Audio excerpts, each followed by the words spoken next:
오늘 이 시대를 살아가는 그리스도인들에게 안식일이란 도대체 어떤 의미를 갖는 날이어야 할까요? 정직하게 말하면 우리는 벌써 오래전부터 성경적 안식일의 의미를 다 망각해 버리고 살아왔다는 것이 정직한 말이 되겠습니다.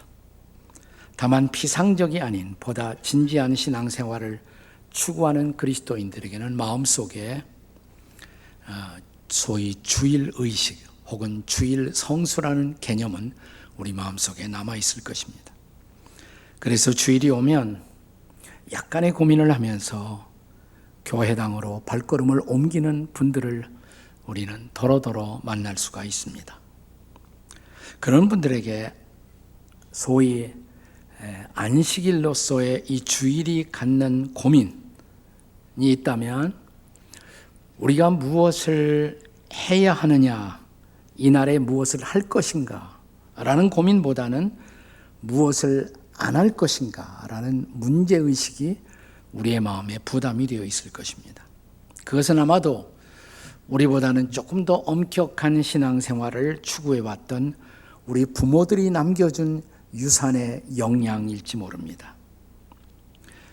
그래서 우리들은 종종 주일이 되면 우리 자신에게 이런 질문을 던집니다. 주일에 야외로 소풍이나 짧은 여행을 가도 될 것인가?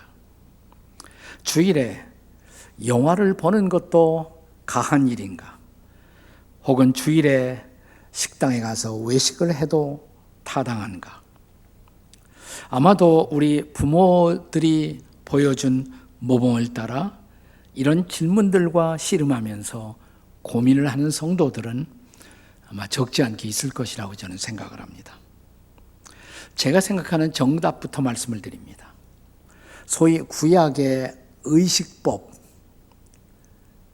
그 의식법의 한 부분으로서의 안식일, 그것은 구약의 모든 의식이 보여주고 있던, 지향하고 있던 실체이신 예수님이 오셔서 십자가에 죽으시고 부활하셨을 때 이 모든 구약의 의식법과 더불어 구약의 안식일도 폐기된 것이다. 저는 그렇게 믿습니다. 여러분, 우리가 더 이상 제사를 드릴 때 구약시대처럼 양이나 염소를 잡아 제사하는 사람 없잖아요. 혹은 레위기에 등장하는 그 수많은 절기들과 제사법을 우리는 더 이상 지키지 않습니다. 이 모든 것은 장차 오실 우리의 속죄 양이 되시는 예수님, 그 예수님의 죽으심과 부활을 가리키고 있었던 것이기 때문에 그 예수님이 오셨을 때 그 모든 의미가 완성된 것입니다. 그래서 예수님 부활 이후에 우리가 이제 신약 성경에 보시면 처음 제자들, 예수님의 처음 제자들은 구약시대처럼 토요일 안식일, 안식일은 구약시대의 토요일이었단 말이죠. 그러니까 토요 안식일을 더 이상 신약에서 지킨 것이 아니라 안식 후 첫날, 안식 후 다음 날, 그러니까 지금 주일이죠. 주일에 함께 모여 예수님 부활하신 그 의미를 묵상하며 함께 주님을 경배했고 또 이날 주님이 기뻐하시는 일을 하고자 했던 것입니다. 더 이상 무엇을 안 하는 날이 아니라 주님께 경배하고 주님이 기뻐하시는 일들을 나누었던 날, 거기에서 생겨난 전통이 바로 주일입니다. 그래서 더 이상 우리는 구약시대 안식일의 율법에 매여 내가 무엇을 해도 좋은가 안 해도 좋은가 이런 고민을 할 필요는 없지만 도덕법으로서의 안식일, 예를 들어서 십계명, 살인하지 말라, 부모를 공경하라, 그거 다 지키잖아요. 그건 도덕법이에요. 도덕법. 그러니까 도덕법의 일환으로서의 안식일, 그 정신만은 오늘 우리의 주일을 통해서 구현하고자 한 것입니다. 이것이 정통 기독교의 주일 관례라고 우리가 말할 수가 있을 것입니다.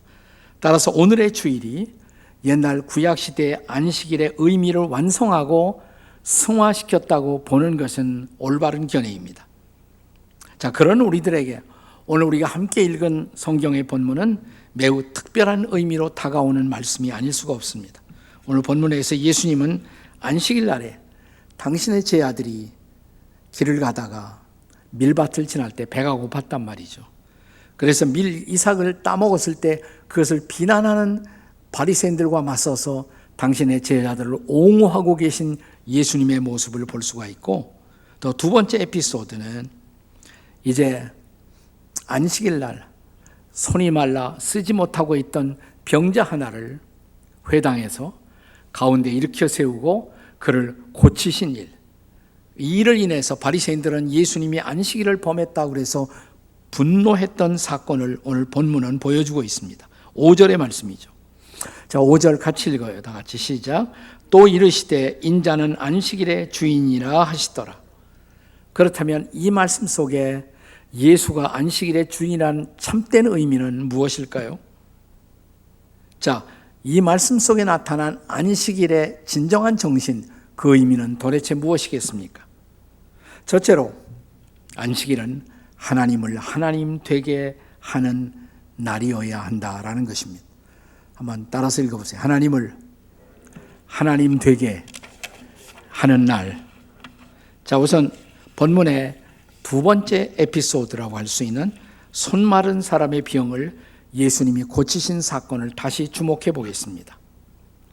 자, 이 사건이 우리에게 던져주고 있는 가장 중요한 레슨은 무엇이겠습니까?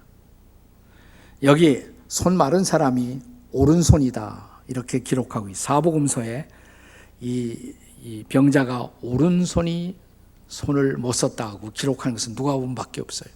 왜 그랬을까요? 자, 누가복음을 기록한 누가는 직업이 뭐라고 그랬어요? 의사잖아요. 그러니까 의사 특유의 관찰력으로 이 사람의 오른손을 쓰지 못했다는 것을 기록합니다. 자, 그런데 그를 한복판에 세우고 내 손을 펴라. 그랬더니 폈어요. 자, 10절 말씀 보세요. 본문의 10절입니다. 다 같이 시작. 무리를 둘러보시고 그 사람에게 이르시되 내 손을 내밀라 하시니 그가 그리함에 그 손이 회복되니라. 자, 이 뭘 보여주고 있는 거예요? 예수님이 그냥 병 고치는 분이다가 아니라 전혀 손을 못 쓰던 이 사람을 손을 쓰게 회복시킨 분, 창조자가 회복자가 되신다는 레슨이 아닙니까? 소위 기독교 세계관을 공부할 때 기독교 세계관은 4개의 중요한 교리적 기둥이 있어요. 첫째, 창조. 둘째, 타락. 세 번째, 구원. 마지막이 회복. 이 4가지의 요소가 기독교 세계관을 형성하는 거예요. 하나님이 창조하셨는데 인간이 타락했죠. 나 타락한 인간을 버려두지 아니하여 예수님을 보내서 구원해 주시고, 그리고 마지막에 다시 만물을 회복시킨다. 그는 창조의 주님, 타락을 허용하셨으나 우리를 다시 구원하신 주님, 그리고 회복의 주님. 이게 기독교 세계관이에요. 그런데 이 짤막한 병자 치유의 사건을 통해서 예수님이 창조의 하나님이 바로 회복의 하나님이시다. 그걸 보여준 사건이 아니겠습니까? 자, 그러면 바리새인들은 그날 창조자이신 하나님, 회복자이신 하나님을 눈앞에서 본 거예요. 네, 놀라운 사건을 목격한 거란 말이죠. 그러면 이 창조자 하나님 앞에, 회복자 하나님이신 예수님 앞에 엎드려 경배해야 마땅하겠죠. 그런데 이 사람이 회복되었다, 그건 별로 관심이 없고 저 예수가 안식일을 범했다, 시비를 거는 거란 말이죠. 네, 이것은 예수님이 누구인가? 그분이 창조의 하나님이며 회복의 하나님이시며 지금 그들 가운데 와 계신 그분의 임재를 깨닫지 못한 비극이라고 할 수가 있어요. 전통적으로 자, 유대인들은 안식일이 되면 회당에 간단 말이에요. 주일날 우리가 교회 가는 것처럼 그분들은 다 지금도 토요일날 지켜요. 유대인들은 토요일날 되면, 이스라엘 가면 토요일날 아무것도 움직이지 않아요. 호텔에 들어가도 안식일 엘리베이터, 그건 저절로 누르지 않고 쓰는 그 엘리베이터만 작동하지 아무것도 움직이지 않습니다. 그렇게 철저하게 안식일을 지키잖아요. 회당은 가요. 그래서 집을 정할 때도 회당에 걸어갈 수 있는 거리에 집을 정합니다. 우리처럼 아무 생각 없이 이사 가고 그러잖아요. 이사 갈 때 내가 교회 가서 주일날 하나님 경배하고 섬기기에 이사 가는 집이 적당할까? 이걸 생각이라도 하는 인간은 희망이 있는 인간이에요. 생각도 안 하고 돈 많이 벌 것 같다. 그래서 이사 가잖아요. 속으로 다 같이 인간도 아니다. 더군다나 크리스찬일 수가 없단 말이죠. 이러는 사람은. 그게 유태인들의 안식일 지키는 방법이에요. 왜 그럴까? 엿새 동안 열심히 일하는 동안에, 세상 일 한 동안에 바쁘게 일하면서 하나님을 망각하고 살아왔어요. 그들이 회당 가서 예배하고 또 집에서도 성경을 읽고 그러면서 다시 그들은 시선을 하나님께 돌리는 거예요. 그리고 하나님을 묵상하고 하나님을 예배하고 하나님께 기도하는 날, 그게 안식이란 말이죠. 안식일은 피조물인 인생이 자신의 육체와 마음의 회복을 경험하면서 창조와 회복의 주님을 찬양하고 경배하는 날이었던 것입니다. 얼마나 좋은 기회입니까? 자, 바리새인들이 그날 주님의 말씀을 회당에서 들었어요. 그리고 그분의 간단한 치유 사건을 통해서 회복의 하나님, 창조의 하나님을 봤단 말이죠. 그러면 그분 앞에 엎드려 경배했더라면 얼마나 멋진 안식일이 될 수가 있었겠습니까? 그러나 그들이 보였던 반응, 11절 다시 읽습니다. 본문의 11절 다 같이 시작. 그들은 노기가 가득하여 예수를 어떻게 할까 하고 서로 의논하니라. 이것이 바로 안식일의 진정한 의미와 정신을 망각한 타락한 인생의 반응이 아니겠습니까? 자, 그러므로 안식일의 진짜 의미, 정신, 첫 번째는 뭐예요? 하나님을 하나님 되게 하는 날. 따라서 하십시다. 하나님을 하나님 되게 하는 날. 그것이 안식일의 첫 번째 정신이에요. 두 번째, 안식일은 또한 사람을 사람 되게 하는 날입니다. 자, 본문에 이제 두 번째 에피소드를 조금 아까 생각했는데 이제 첫 번째 에피소드로 돌아오겠습니다. 자, 본문이 시작되자마자 예수님의 제자들이 안식일에 밀밭 사이로 가다가 밀 이삭을 보고 그것을 잘라 먹었어요. 그런데 성경에 보면 비비어 먹었다 그랬어요. 비비어 먹었다. 자, 1절과 2절 같이 읽겠습니다. 1절, 2절 시작. 안식일에 예수께서 밀밭 사이로 지나가실새 제 아들이 이삭을 잘라 손으로 비비어 먹으니, 자, 2절 어떤 바리새인들이 말하되 어찌하여 안식일에 하지 못한 일을 하느냐. 자, 이것도 다른 복음서에는 안 나오는 누가복음에만 비비어 먹었다. 그러니까 뭐예요? 이 누가복음의 기자 누가는 관찰력이 민감하다. 그냥 먹은 게 아니라 비비어서 먹었다. 그것까지 기록했단 말이죠.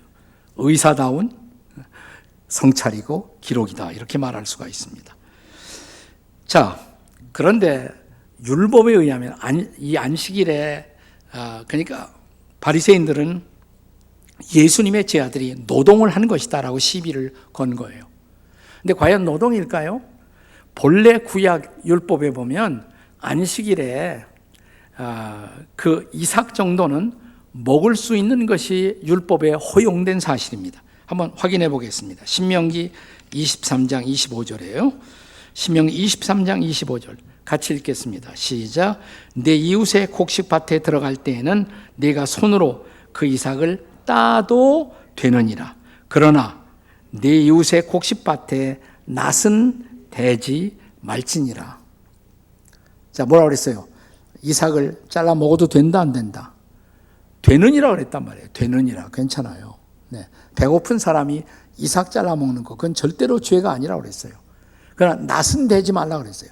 낫을 대갖고 본격적으로 이렇게 되면 그건 노동이 된다, 이 말이죠. 그거는. 네, 그 정도는 율법에 의해서 허용된 것이에요.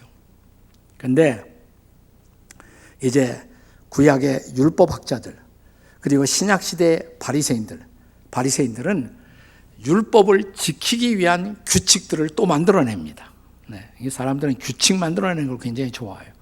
그래서 율법이 말하지 않은 규칙까지 포함시켰어요. 그 안에다가 무려 39가지 규칙을 만들었습니다. 그 규칙은 다시 두 가지로 나누어집니다. 소위 아보트와 톨도트. 아보트, 톨도트라는 율법을 지키기 위한 규칙들을 또 만들었단 말이에요. 규칙 중에 하나로 추가된 것이 뭐냐면 그 밀 이삭을 비벼서 먹지 말라. 성경 말씀이 아니라 사람이 만든 거예요. 그것은 그걸 보고 예수님의 제자들이 안식일을 범한 것이다 라고 논쟁을 벌였던 것입니다. 그래서 예수님은 한 가지 얘기를 더 하십니다. 과거 옛날 구약시대 다윗 왕의 신뢰, 다윗이 그 부하들과 함께 있었을 때 부하들이 배가 고팠단 말이죠. 그래서 그들의 배고픔을 해결하기 위해서 하나님의 전에 들어가서 제사장만 먹을 수 있는 진설병, 그 떡을 허락을 받고 먹게 했던 그 사건의 실례를 드십니다. 4절이죠. 본문 4절 같이 읽겠습니다. 시작. 그가 하나님의 전에 들어가서 다만 제사장 외에는 먹어서는 안 되는 진설병을 먹고 함께한 자들에게도 주지 아니하였느냐. 그러니까 그런 정도의 자비, 굶주린 사람들을 배려할 수 있는 것, 그것이 율법의 진짜 정신이란 말이에요. 그런데 이 바리새인들은 사람이 굶주렸다, 배가 고프다, 그건 생각을 안 해요. 생각 안 하고 규칙을 어겼다, 헌법을 어겼다, 규칙 어겼다, 그것만 문제 삼았단 말이죠. 그래서 예수님은 이 병자를 치유하시기 전에 병자를 세워놓고 거기 모인 사람들에게 중요한 질문을 던지신 것입니다. 9절 말씀입니다.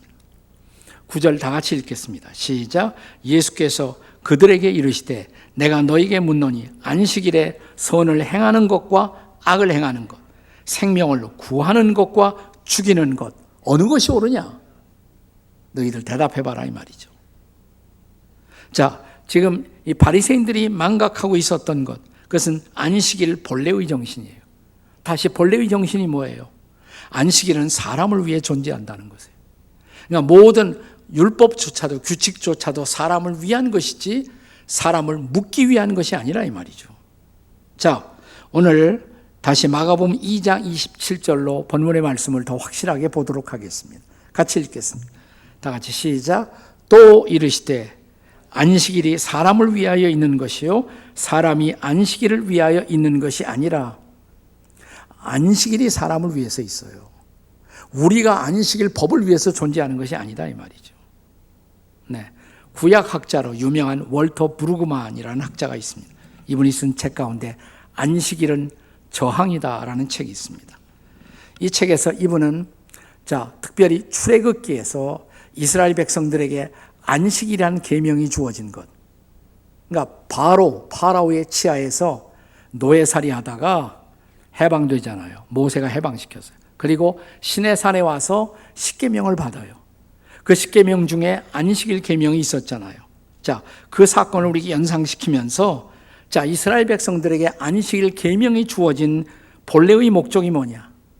파라오의 지배 아래서 끝없는 생산과 노동을 요구받으며 인간됨을 빼앗고 있었던 그들을 그 파라오의 노예 시스템에서 해방시켜 자유를 주고 그들을 복된 하나님의 백성으로 세우려는 하나님의 특별한 배려가 안식일 계명을 주신 이유다라고 말합니다. 이제 세월이 흘러가서 로마 통치 시대가 됐어요. 로마 통치 시대에 유대인들이 전 세계에 흩어져서 이제 그때부터 디아스포라의 삶을 살기 시작합니다. 근데 로마 사람들이 가만히 보니까 로마에 와 살던 유태인들이 안식일날 일을 안 해요. 그래서 로마의 정치가와 철학자들은 유대인을 게으른 민족이라고 정죄하게 되었습니다. 그때 유대인의 대변자였던 유대인 철학자 필로는 이런 글을 씁니다. 유대인들을 대변해서 쓴 글이죠. 당신들이 우리를 그렇게 생각하는 것은 안식일에 대한 가장 커다란 오해입니다. 이 계명의 목적은 사람들을 끝없는 수고에서 잠시라도 벗어나게 하고 그들의 육체와 마음을 재충전하여 활기있는 모습으로 다시 일터로 가기 위한 계명인 것입니다. 우리는 그것을 지킬 따름입니다. 조금 더 유대인 안식일의 신학자라고 불리워지는 안식에 관한 가장 훌륭한 글을 쓴 한 유대인 신학자가 있습니다. 햇셀, 아브라함 햇셀이라는 분이 있어요. 그분이 쓴 책의 제목이 안식이에요. 저는 이 책이 너무 좋아서 10번도 더 읽었어요. 그 책 가운데 제가 그렇게 특별히 아끼는 책들 중에 하나로 속합니다. 아직 읽어보지 못하신 분은 이 책을 꼭 한번 읽어보시기 바랍니다. 너무 좋은 책이에요. 자, 이 책에서 그분은 우리를 안식의 자리로 초대하면서 이런 글을 씁니다. 안식일의 거룩함으로 들어가고자 하는 사람은 먼저 속물근성, 그 시끌시끌한 흥정과 수고의 멍에를 내려놓아야 한다. 불협함으로 소란스러운 날들, 신경질을 부리며 맹렬히 타오르는 소유욕, 자신의 생명을 배반하고 야금야금 갉아먹는 그 신경질적 상태에서 벗어나야 한다고. 그리고 그는 안식일을 이렇게 변호합니다. 안식일은 기분 전환이나 쓸데없는 짓, 불꽃놀이나 제주 넘기를 하는 날이 아닙니다. 갈갈이 찢겨진 삶을 수선하고 시간을 낭비하는 일이 아니라 시간을 집중시켜 회복시키는 날입니다. 한마디로 말하면 이거예요. 안식일은 사람을 사람 되게 하는 날이다. 인간을 인간 되게 하는 날이라는 것입니다. 자, 제가 안식일의 정신, 첫 번째는 하나님을 하나님 되게 하는 날. 둘째는 사람을 사람 되게 하는 날입니다. 그리고 세 번째로 안식일은 영원한 안식을 준비하는 날이에요. 영원한 안식을 준비하는 날. 우리는 종종 천국을 가리켜서 영원한 안식의 처소라고 말합니다. 근데 이런 생각 해보지 않으셨습니까? 내가 천국에 가면 나는 천국에서 어떻게 살까? 천국이 영원한 안식의 처소라고 하는데 어떻게 영원한 안식을 내가 누리게 될까? 거기 가서 쉬고 또 쉬고 안식하고 또 안식하고 낮잠 자고 또 낮잠 자고 그렇게 보내게 될까? 영원한 안식의 처소라고 하니까 아니죠. 그런 날만은 아닐 것이라는 힌트를 오늘 본문에서 볼 수가 있지 않습니까? 그러니까 예수님이 안식일에도 허용하신 것들이 있잖아요. 뭐예요? 사람들에게 선을 베푸는 것, 그렇죠? 선한 일을 하는 것, 허용된 일이에요. 또 뭐예요? 아까 병자 고쳤단 말이에요. 천국에 가면 병자는 없을 거예요. 그러나 생명되게 하는 일, 생명을 더 리프레시하고 충만하게 하는 활동들, 난 천국에 그런 활동도 충분히 있을 거라고 생각을 해요. 네. 하나님의 신비로움과 위험스러움을 나타내는 히브리 사람들이 매우 중요하게 생각하는 단어 하나가 있습니다. 너무 좋아하는 히브리 사람들의 단어예요. 그 단어를 그들은 이런 말로 표현합니다. 히브리 말로 카도시. 한번 따라서 해보세요. 카도시. 이걸 문자 그대로 번역한다면 구별한다 혹은 거룩하게 한다라는 말인데 창세기엔 딱 한 번밖에 나오지 않아요. 창세기 딱 한 번 나와요. 어디 나올까요? 창세기 2장 3절에. 자, 만물을 창조하시고 제7일에 안식하시면서 자, 주신 말씀입니다. 창세기 2장 3절 같이 읽습니다. 시작. 하나님이 그 7번째 날을 복되게 하사 거룩하게 하셨으니. 그 두 가지가 강조되었어요. 안식일은 복된 날이다. 행복한 날이라는 거예요. 그리고 카도시, 거룩하게 하신 날이다. 그러니까 안식일은 뭐 지루하고 그런 날이 아니에요. 안식일은 너무 행복한 날이에요. 그리고 우리를 거룩하게 하는 날이에요. 자, 헤쉘이라는 신학자의 표현을 빌면 시간 속에서 영원을 경험하는 날. 다시 말하면 그동안의 모든 슬픔이 치유되고 우리의 영혼이 황홀한 변화를 경험하는 날. 그것이 안식일이라는 것이에요. 또 헤셀의 아주 표현을 빌리면 이런 말을 했습니다. 안식일을 가리켜 시간 속의 궁전이다. 시간 속에서 경험하는 그 놀라운 궁전, 그것이 안식일이다. 안식일을 표현하는 또 다른 의미 있는 단어가 있어요. 보통 안식일을 샤바트라는 말로 표현하는데 그 샤바트라는 말은 안식일을 공식적으로 말하는 표현이고 안식일에 누리는 진짜 쉼을 가리켜 그들은 메누화라는 단어를 씁니다. 메누화. 한번 해보세요. 메누화. 이게 어디 나오는 말이냐면 우리가 잘 아는 시편 23편에 선한 목자리신 우리 주님이 우리를 푸른 초장으로 인도하시고 그 다음에 뭐예요? 잔잔한 물가.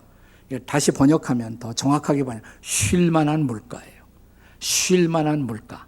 그게 메누하, 쉴만한 물가로 인도하신다. 그러니까 거기서 우리의 모든 것이 새로워지는 거예요. 우리의 모든 것이 새로워지는 거예요. 네. 그래서 후대에 히브리 사람들은 이 메누하라는 단어, 안식이라는 단어를 영생과 동의어로 생각했습니다. 영원한 생명, 안식을 누린다, 다른 말로 영생을 누린다. 헷셀의 말을 들어보세요. 안식일은 조화와 평화를 누리는 날이다. 사람과 사람 사이의 평화를 이루고 인간의 내면의 평화를 회복시키며 만물과도 평화를 누리는 날이다. 이 세계에는 모든 신성한 것이 하나님과 하나가 되는 날, 우리가 그 안식 속에 들어가는 그 날이야말로 우주의 행복을 누리는 날이다. 그러니까 적당히, 그러니까 종교적으로 일주일에 하루 내가 일 안 하고 쉰다, 그 정도의 차원이 아니라 이 말이에요. 자, 히브리인들은 그래서 안식일을 잘 준비하는 방법은 뭐냐? 이렇게 하면 된다는 거예요. 신부맞이처럼, 여왕맞이처럼 우리가 신부를 맞이하듯, 퀸 여왕을 맞이하듯 안식일을 맞아야 한다.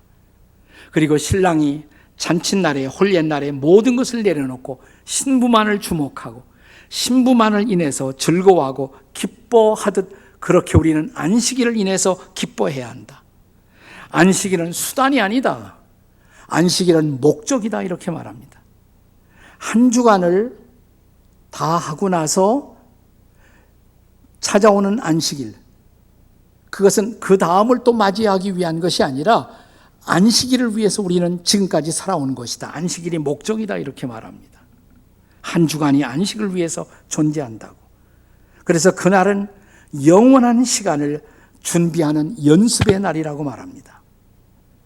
쉽게 말하면 안식일은 천국 생활을 연습하는 날이에요. 천국 가면 어떻게 살까? 그걸 지금부터 연습을 해야 돼요. 그래서 여러분이 안식일을, 주일을 잘 지내면 더 천국이 기다려질 거예요. 그러니까 주일이 너무 지겹고 어쩔 줄 모르는 사람은 천국 갈 걸 다 포기하시기를 바랍니다. 네. 다시 제가 헷셀의 말을 인용해 드리겠습니다. 이 세상에서 안식일의 맛을 음미하지 못하는 사람은 내세에서 영원의 맛, 영생의 맛을 즐길 수가 없다. 안식일의 아름다움을 경험하지 못한 사람이 어떻게 천국의 아름다움을 사모할 수가 있겠는가? 그러면서 이 중요한 메시지를 한 번 더 강조합니다. 창조자 하나님은 모든 만물을 선하게 지으셨지만 거룩하게 지으셨다고는 말하지 않았다. 오직 안식일을 그분은 거룩하게 하셨다고. 아름다운 날, 행복한 날, 안식 속에 들어가 우리는 거룩하신 하나님을 만나고 그 하나님을 예배하며 우리도 거룩해진다. 할렐루야. 얼마나 놀라운 표현이에요. 네. 우리가 성경에서 이 안식이라는 주제로 연구를 하다 보면 하나님은 어떤 하나님이냐? 저와 여러분에게, 우리에게 정말 안식을 주고 싶어 하시는 하나님. 그래서 한 주간이 끝나면 안식일이 있어요. 매주 안식일이 있어요. 또 6년을 잘 살고 나면 안식년이 기다려요. 안식년이. 그리고 77이 49, 49년을 지나면 50년째 희년, 그 한 해 전체를 안식하는 제일 큰 안식, 희년이 기다려요. 그러니까 매주 안식일을 지나고 또 7년마다 안식년을 맞이하고 50년째 희년을 맞이하고 그 다음에 천국 가는 거예요. 그래서 히브리인들에게 인생이란 뭐냐? 인생이라는 것은 안식일 지키다가, 안식년 지키다가, 희년 한 번밖에 못하겠죠. 지금 와서 100세 시대를 말하지만, 그러니까 안식일 지키다가, 안식년 지키다가, 희년 지키다가, 그 다음에 뭐예요? 천국 들어가는 거예요. 그게 바로 인생이다, 이 말이에요. 그게 인생이다. 그래서 그들에게 바로 안식일은 천국을 연습하는 날이에요. 천국을 연습하는. 그리고 천국을 기다리는 날이에요. 천국에 이르는 여정을 연습하는 날이에요. 그렇습니다. 그렇다면 오늘을 살고 있는 우리 그리스도인들 여러분과 저도 매 주일의 기다림이 참된 안식을 누리기 위한 여정이 되어야 하고 천국을 준비하는 여정이 되어야 마땅하지 않겠습니까? 할렐루야. 네, 그렇습니다. 이런 진짜 안식을 방해하는 요소가 있다면 딱 하나예요. 죄입니다. 죄가 우리에게서 안식을 빼앗아가는 것입니다. 그래서 2000년 전 죄 문제를 해결하고 참된 구원, 참된 안식을 주시기 위해서 오신 예수님은 우리에게 이렇게 선포하지 않았습니까? 수고하고 무거운 짐진 자들아 다 내게로 오라. 내가 너희를 쉬게 하리라. 안식 주려고 오신 것이에요. 그는 우리의 죄를 십자가에 짊어지고 우리가 받아야 할 저주와 심판을 대신 받으시고 보배로운 피를 흘렸습니다. 우리를 위해 죽으시고 다시 사신 그리스도를 구주와 주님으로 영접할 때 우리가 마음속에 경험하는 최고의 선물 뭐예요? 안식, 참된 안식, 용서, 평화. 그것이 바로 구원인 것입니다. 그렇다면 사랑하는 여러분, 오늘 본문을 통해서 인자는 안식일의 주인이다 선포하신 바로 그 주님 예수 그리스도를 나의 구주, 나의 주님으로 마음에 모시고 그분이 우리에게 내리신 안식을 누리며 마침내 저 영생의 천국을 누리시는 저와 여러분이 되시기를 주님의 이름으로 축복합니다. 할렐루야.